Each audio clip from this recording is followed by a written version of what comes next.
Telugu Desam party Mahanadu నిర్వహిస్తూ అనేకమైన విమర్శలు వైఎస్ఆర్ కాంగ్రెస్ పార్టీ మీద మహానాడులో చేస్తున్నారు. ఒక్కసారి చంద్రబాబు నాయుడు గారు ఆయన లోకేష్ గారు ఆలోచించుకోవాల్సింది ఏంటంటే, మీరు ఇవాళ పెట్టింది మహానాడు కాదు, అది ఆంధ్రప్రదేశ్ ప్రజలను దగా చేసిన నాడు. 2 సంవత్సరాల పాలనలో మీరు రాష్ట్ర ప్రజానీకానికి చెప్పిన మాటలు వేరు, ఇవాళ చేసినవి వేరు. ఆ రకంగా దగా చేసినటువంటి పార్టీ మీది అది దగానాడు. అంతేకాదు, ఎన్టీ రామారావు గారు పార్టీ పెడితే ఇవాళ మీరు ఆ పార్టీని లాక్కుని మహానాడు నిర్వహిస్తున్నారు.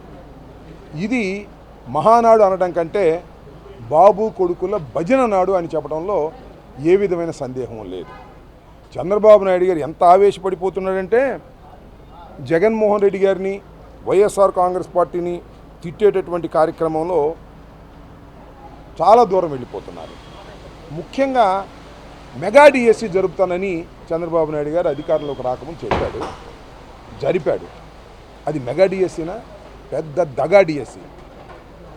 ఏ విధంగా చేశారంటే, స్పోర్ట్స్ సర్టిఫికెట్లు స్పోర్ట్స్లో పాల్గొని వాళ్ళకు కూడా ఇచ్చి వాళ్ళకు ఉద్యోగాలు ఇచ్చే కార్యక్రమం చేశారు. కోర్టుకు వెళ్ళారు, కోర్టు చివాట్లు పెట్టిన సంగతి కూడా మీరు చూశారు. ఎంత దుర్మార్గం అంటే, నేను నా ట్విట్టర్లో ఈ మెగా డిఎస్సి గురించి పెడితే దాని మీద కంప్లైంట్ చేశారు, దాన్ని తొలగించాలని. ఎందుకంత భయం అని నేను అడుగుతా ఉన్నా. నా ట్విట్టర్లో మెగా డిఎస్సికి సంబంధించినటువంటి జగన్మోహన్ రెడ్డి గారు అడిగినటువంటి ప్రశ్నలకు మీరు సమాధానం చెప్పలేకపోతున్నారు, మెగా డిఎస్సి పేరుతో మీరు మోసం చేశారు అని చాలా స్పష్టంగా నేను పాయింట్ వారీగా చెప్తే ట్విట్టర్ కంప్లైంట్ చేశారు. ఇది తీసేయండి. ఎందుకంత భయం ట్విట్టర్లో ఉంటే? జనం చదివితే ఎందుకంత భయం అంటే, మీరు దగా చేసిన మాట వాస్తవం, అందువల్ల మీకు భయం. ఇదిగో చూపిస్తాను చూడండి. చంద్రబాబు నాయుడు గారు చాలా ఆవేశంగా మాట్లాడుతున్నారు. ఈ డిఎస్సి గురించి మేము ఏదో అడ్డం పడ్డామని, అయినా కూడా ఉద్యోగాలు ఇప్పించామని చాలా ఆవేశంగా మాట్లాడుతుంటే వాళ్ళ అబ్బాయి తప్ప ఎవరు షౌట్స్ కొట్టట్లా. ఇది మీరు చూడాలి. చూసి దీన్ని ప్రజలకు తెలియపరచవలసినటువంటి అవసరం కూడా ఉందని ఈ సందర్భంగా నేను తెలియపరుస్తున్నా. చూడండి ఇది ఒకసారి. ఉద్యోగాలు ఇస్తున్నాం, మెగా డిఎస్సి ఎన్నో అడ్డంకులు క్రియేట్ చేశారు, కోర్టు పోయారు, ఇప్పుడు కూడా చెత్త మాటలు మాట్లాడుతున్నారు. ట్రాన్స్పరెంట్ గా రికార్డు టైంలో ఎన్ని అవరోధాలు సృష్టించినా అధిగమించి 15,941 మందికి ఉద్యోగాలు ఇచ్చిన ఘనత ఈ ప్రభుత్వానికి. 5,750 షౌట్స్ ఎవరు కొట్టారు? కడవలు ఎవరు కొట్టట్లా షౌట్స్. మళ్ళీ వింటారా? సరిపోద్దా? చూపించారా? చంద్రబాబు నాయుడు గారు అంత గొంతు చిచ్చుకొని మెగా డిఎస్సిలో ఇన్ని వేల మందికి మేము ఉద్యోగాలు ఇప్పించామని గట్టిగా చెబుతుంటే ఎర్రకొండ షౌట్స్ కొట్టట్లా. ఎందుకంటే వాళ్ళు నమ్మటలా.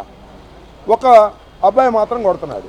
బాబు కొడుకుల భజన నాడు తప్ప ఇది మహానాడు కానే కాదు.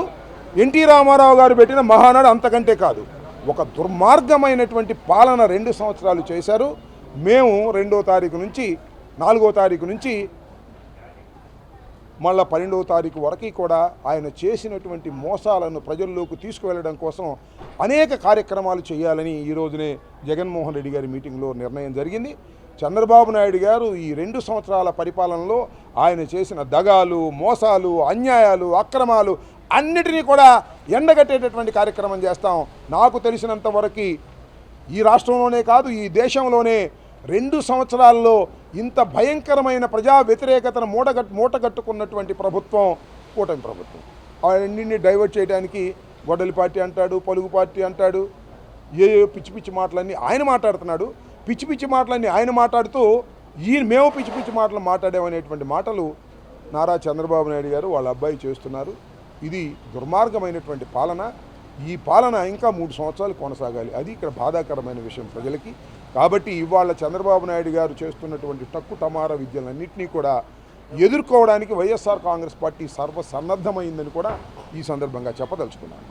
దాంతోపాటు స్పెషల్ ఇంటెన్సివ్ రివిజన్ ఒకటి రేపు 15వ తారీఖు నుంచి, నెక్స్ట్ మంత్ 15వ తారీఖు నుంచి ప్రారంభం కాబోతూ ఉన్నది. దీన్ని రాష్ట్ర ప్రజానీకం అందరూ కూడా తమ తమ ఓట్లను కాపాడుకోవడం కోసం, తమ తమ ఓట్లను రిజిస్టర్ చేసుకోవడం కోసం అందరూ కూడా సిద్ధంగా ఉండాలి. దానికి వైఎస్ఆర్ కాంగ్రెస్ పార్టీకి సంబంధించినటువంటి బూత్ లెవెల్ ఏజెంట్స్ మీకు సహాయంగా ఉంటారు. మేము వస్తాం, మీ దగ్గరికి వస్తాం. ఏ విధంగా ప్రొసీజర్ చేయాలో కూడా ఆ విధంగా ప్రొసీజర్ చేసి ప్రతి ఒక్క ఓటరు కూడా రిజిస్టర్ అయ్యే విధంగా. ఒకటి మాత్రం చాలా గట్టిగా గుర్తుపెట్టుకోండి, ఈ రాష్ట్రంలో ఏ ఒక్క ఓటు కూడా అర్హత కలిగిన ఓటు పోకూడదు. అది ఎవరిదైనా కానీ, అది వైఎస్ఆర్ కాంగ్రెస్ పార్టీది కావచ్చు, మరొక పార్టీది కావచ్చు, మరొక పార్టీది కావచ్చు.